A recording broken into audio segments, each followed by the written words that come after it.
दीदी राधे राधे। राधे राधे। जय श्री कृष्ण। हम आपसे एक प्रश्न करना चाहते हैं और यह प्रश्न ये है, ज्योतिष शास्त्रों में ऐसा वर्णन आता है कि नवग्रह का दान भी करना चाहिए। जैसे आपका कुंडली में जो ग्रह जिस हिसाब से, उस हिसाब से ज्योतिष शास्त्र के हिसाब से आप लोगों के द्वारा, आपके द्वारा दान भी बताया जाता है जातक को। तो दीदी, ये नवग्रह का दान जो है ये कितना श्रेष्ठकर होता है, कितना लाभप्रद होता है? क्या ग्रह को बल प्राप्त होता है? देखिए, सबसे बड़ी बात तो आप पहले ये समझिए कि दान किसका करना चाहिए और किसका नहीं। जन्म कुंडली में हम सभी ग्रहों का दान नहीं कर सकते, और दान करने से हम दान उन ग्रहों का करते हैं जिनका प्रभाव हमारी जन्म कुंडली में अशुभ है।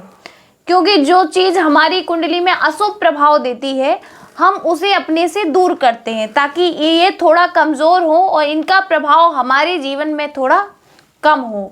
तो उन ग्रहों के लिए बताया गया कि जन्म कुंडली में जो ग्रह आपके अशुभ अवस्था में बैठे हुए हैं, जिनका फल आपको अशुभ रूप में देखने को मिल रहा है, आप उनका किसी भी ज्योतिषी से परामर्श लेकर जो दान सामग्री निर्धारित की गई है उसके अनुसार आप उनका दान कर सकते हैं।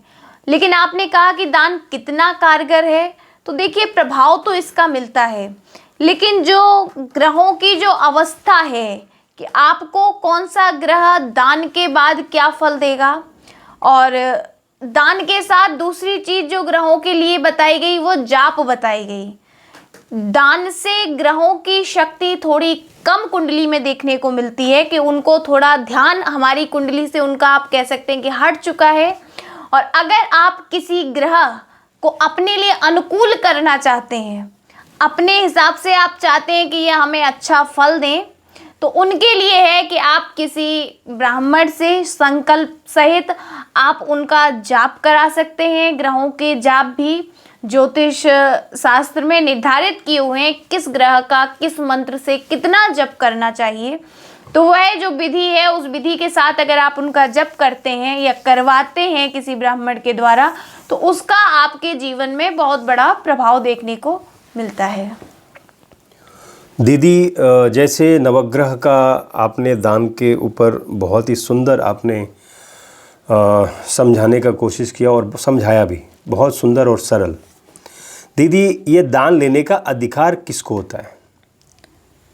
दान लेने का अधिकार वैसे तो जो लोग आप देखते हैं, जो शनिवार के दिन जो लोग तेल लेने आते थे शनिदेव का, उनको हम दान करके उनको दान दे सकते हैं।